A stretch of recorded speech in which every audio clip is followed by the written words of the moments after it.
Hello, internets. Jesus loves you. My name's Cody, and this is the Christian News Show we do on Mondays, Wednesdays, and Fridays with geeksundergrace.com. And I want to start the day off talking about Florida, because no offense to the friends that I have that live there, but Florida is kind of known for crazy people. I mean, I've basically been saying that since bath salt zombies. So today, another crazy person in Florida. A Florida man has donated $1 million to the Presbyterian Church for missions in Egypt. See what I did there? It's crazy in a good way. All of the money is going to go to World Mission for Egypt, half of it going to building churches in places that really aren't any, and the other half for teaching people to lead in churches, which I think is very, very cool. I just love getting to start the day on a happy note. Second up, Donald Trump is all over the news, but the reason we're talking about the guy is because he actually said some things about Christianity and his faith. And that's because I found it kind of interesting. He does say that he is Protestant, he goes to church regularly. But when asked if he's ever asked God for forgiveness, he said he doesn't think he's ever had, saying, "I'm not sure I have. I just go on and try to do a better job from there.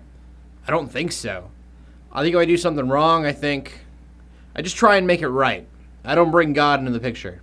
I just don't." And so a lot of people want to go in and bash Donald Trump for this because from a Christian viewpoint, he's not saved. But I don't find myself wanting to bash this guy because there's a lot of people who still think this is what Christianity is, trying to be good enough for heaven. And for the people out there who are confused at what I'm talking about, nothing you will ever do will be good enough to get you into heaven. No matter how great you think you are, you're not a good person. But that's what the gospel is all about, telling you that that imperfection is okay. In fact, Jesus lived and died perfectly so you didn't have to be. And Jesus invites you to take that free gift, use it to wash yourself clean, and then strive to be more like him. And it is getting way too preachy in here, so we need to move on. Next up, I want to remind everybody to have their prayers out for Saeed Abedini. For those of you who don't know, Saeed Abedini is a prisoner in Iran. He's an American citizen, and the reason that he is in prison is because of his Christian faith. Something I did not know about is that a few months into his imprisonment, he actually had a dream about his daughter turning 9 years old. He said in his dream he was free and he was at his daughter's 9th birthday party. Well, that birthday happens in just a few months. He will miss 4 of his daughter's birthdays. And so Saeed Abedini and his family are all praying that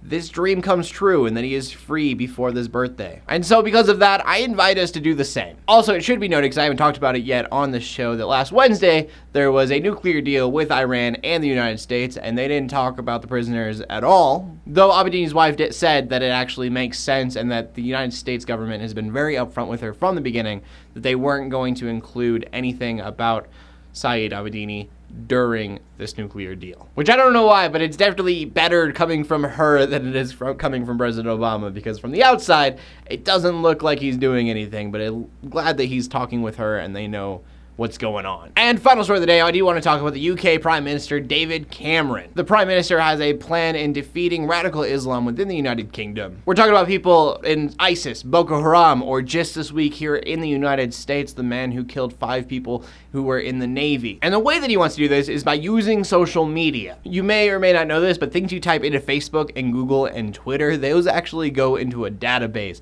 And they use those keywords to figure out what you like.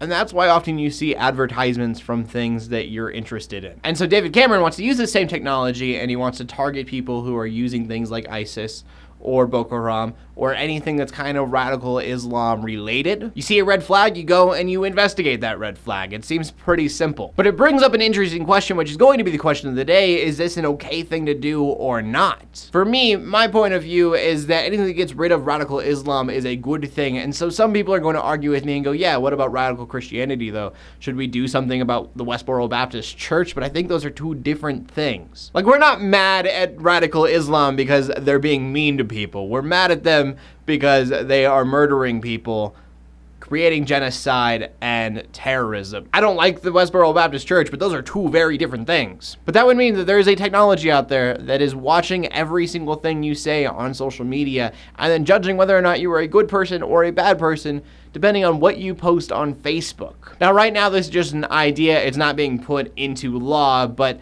would you want it to or not? I want to know what you guys have to say, so please leave a comment in the comment section below with your answer. Also, make sure you check out geeksundergrace.com. My name's Cody Armour, bringing you Christian news in a not so boring kind of way every Monday, Wednesday, and Friday. In closing, let the haters hate, let the Christians pray, and to everybody like, subscribe. I will see you later, and God bless.